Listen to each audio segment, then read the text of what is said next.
National Chairman of the Young Americans for Freedom. That was at the University of Wisconsin, a very liberal bastion. So, I mean, did you have a lot of friends? You know, we were talking about these conservative values. After graduating college, he worked with Richard Nixon's campaign, and he also ran for office, and he was endorsed by the president. He later worked as political assistant to Vice President Spiro Agnew, and then in Congress as executive assistant to Senator James Buckley, another conservative. He was a regional coordinator for Ronald Reagan, National Political Director for George H.W. Bush, and until his election as NRA president, he was chairman of the American Conservative Union. His professional accomplishments, besides his professional accomplishments, this is a man that I know and respect. He's got a great sense of humor, and it became obvious a little while ago when I couldn't remember the reverend's name, and he said under his breath to me, "That's what notes are for." And there's always a little sarcasm there as well, but you can't doubt the veracity of the man. And I like him. I used to sit next to him at the NRA board meetings before he got elevated to those seats. And I want to introduce to you my friend David Keene, and I know you're going to love what he has to say. Thank you, Tom. And thanks for having me here. You know, a lot of people won't. It was difficult for me to imagine until a few weeks ago that there were chief executives in this country with less regard for the Constitution and the way that policy is supposed to be adopted than those we have in Washington. But New York has proven once again that it can top Washington in terms of the high-handedness of the people that hold some of its public offices. I'm here today to join you in protesting the fact that your governor is willing to sacrifice the Constitution, your rights as citizens, and the prerogatives of his legislature on the altar of his own ambition and on the ego of Michael Bloomberg of New York City. Because that's what this is all about. A couple of weeks ago, I was meeting with a Democratic governor in the West because a lot of these states are considering different kinds of restrictive gun legislation. And I said, Governor, before we start the meeting, I have to tell you that on my way up here, a number of reporters asked me why I was meeting with you. And he said, what did you tell them? I said, I told them I'm meeting with you because you're not Andrew Cuomo. And that you should take that as a compliment. He looked at me and said, believe me, I do.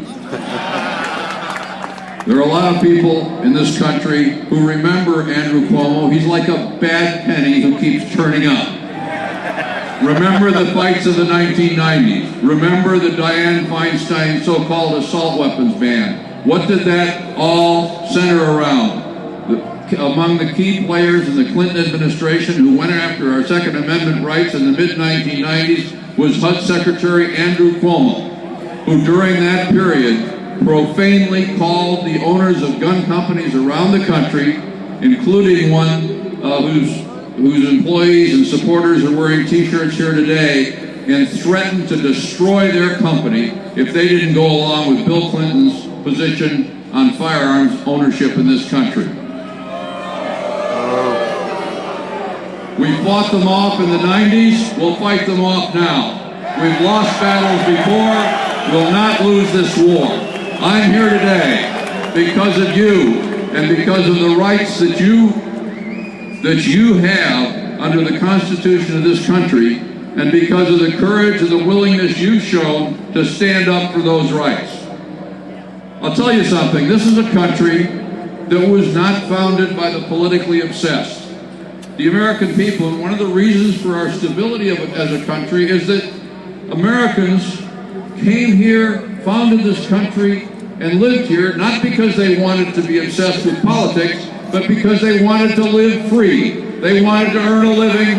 They wanted their children to be educated. They wanted to enjoy a free life as free citizens in a free society. But throughout our history, when Americans sense that their rights are threatened, from abroad or domestically, they have always been willing to step up to the plate and fight for those rights against any enemy, foreign or domestic.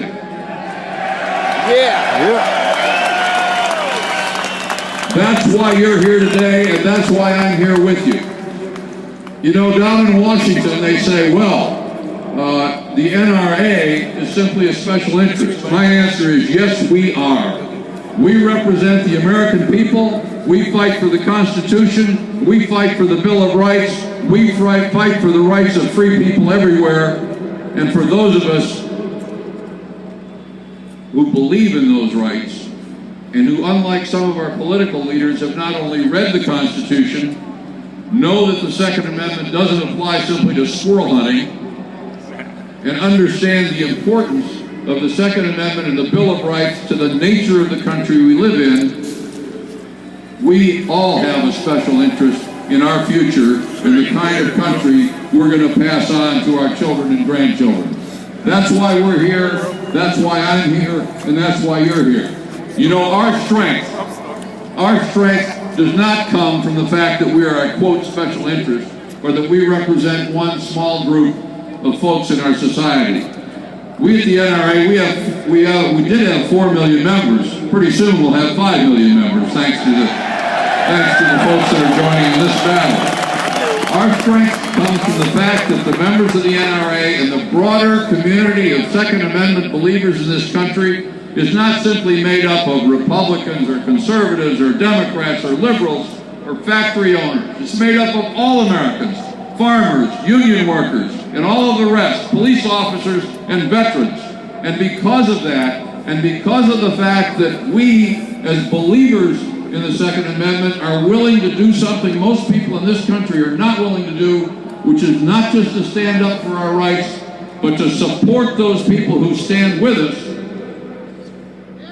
and work to get rid of those in public office who do not. You know, a few minutes ago, when I was up here, Tom said, well, Dave's going to have to wait a few minutes because we've got a few senators and assembly people who've got to get back to work who need to speak. I was happy to stand aside because here they're allowed to speak. When they get up there with this governor and the leadership that he's imposed upon them, they don't get to speak. They don't get to do what you elected them to do.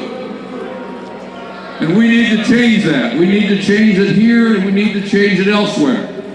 So we're with you. We'll help you defeat the politicians that would deprive you of your rights. We'll help you overcome these statutes in court. You know you're going hiking. We'll do whatever is necessary to make certain that the Second Amendment rights that we have had passed down to us are going to be passed down to future generations. I don't want to spend a whole lot of time talking, but I want to close with a little bit of a story. Some years ago in Moscow, there was a dinner honoring General Kalishnikov on the occasion of his 85th birthday.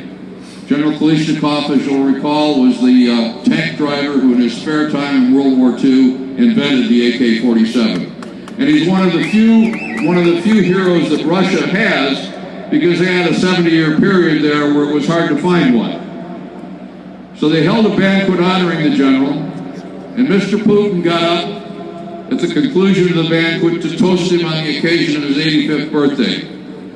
General Kalishnikov held up his glass in Mr. Putin's face, looked him in the eye, and said, Mr. President Putin, my dream is a country like the United States, governed by men and women not afraid of an armed citizenry. Think about it. We live in that country. We've lived in that country since our founding.